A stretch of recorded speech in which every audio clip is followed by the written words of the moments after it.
தமிழ்நாட்டில் இருமொழி கொள்கை தான். இங்கே இந்தியை திணிக்க நினைக்கிறார்கள். நம்ம இந்தி யாருன்னா படிச்சுட்டு போகிறது நம்ம ஒன்றும் இருக்கல. ஆனால் தமிழ்நாட்டில் இந்தியை திணிக்க வேண்டும். தமிழ்நாடு மட்டுமல்ல, இந்தி பேசாத கேரளா போன்ற கர்நாடகா போன்ற எல்லா மாநிலங்களிலும் இப்போ இந்தியை திணிக்கிறார்கள்.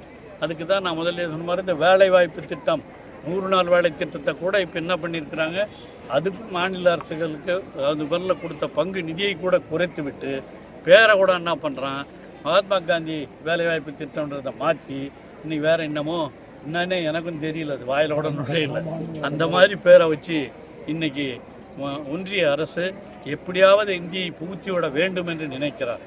அதைத்தான் இன்றைக்கி எல்லாத்துலேயும் செய்கிறாங்க. நீங்கள் அந்த மாதிரி யூஜிசி எடுத்துக்கிட்டிங்கன்னா கூட யூனிவர்சிட்டி கிராண்ட்ஸ் கமிஷன் பல்கலைக்கழகங்கள் இருந்தாலும் அவைகளும் மாநில அரசாங்கத்தினுடைய கல்வி ஆலோசனையோடு தான் அவங்க சில திட்டங்களை வகுப்பார்கள். அந்த அடிப்படையில் தான் பல்கலைக்கழகங்கள் கல்லூரிகள் எல்லாம் நடைபெற்று கொண்டிருந்தன.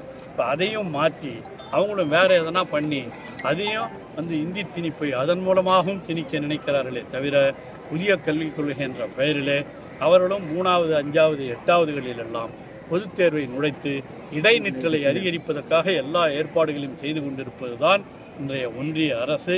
அதை எதிர்த்து தமிழக முதலமைச்சர் சொல்லி இருப்பதைப் போல அவர்கள் என்றும் தமிழகத்திலே நுழைய முடியாது என்ற உணர்வோடு அவர்கள் அரசியல் ரீதியாக நுழைவது மட்டுமல்ல, இந்த மாதிரி மொழி திணிப்புகளையும் இந்த தமிழகத்திலே செய்ய முடியாது என்பதை முதலமைச்சர் தளபதி அவர்கள் மிக தெளிவாக சொல்லி இருக்கிறார்கள். அந்த அடிப்படையில் தான் இன்று இளைஞர்கள் எல்லாம் வழிநடத்தப்படுகிறார்கள். செய்திகளை உடனுக்குடன் தெரிந்து கொள்ள கீழ்கண்ட கேபிள் மற்றும் டிடிஎச் நெட்வொர்க்குகளில் எம்நாடு செய்தி தொலைக்காட்சியை காணுங்கள்.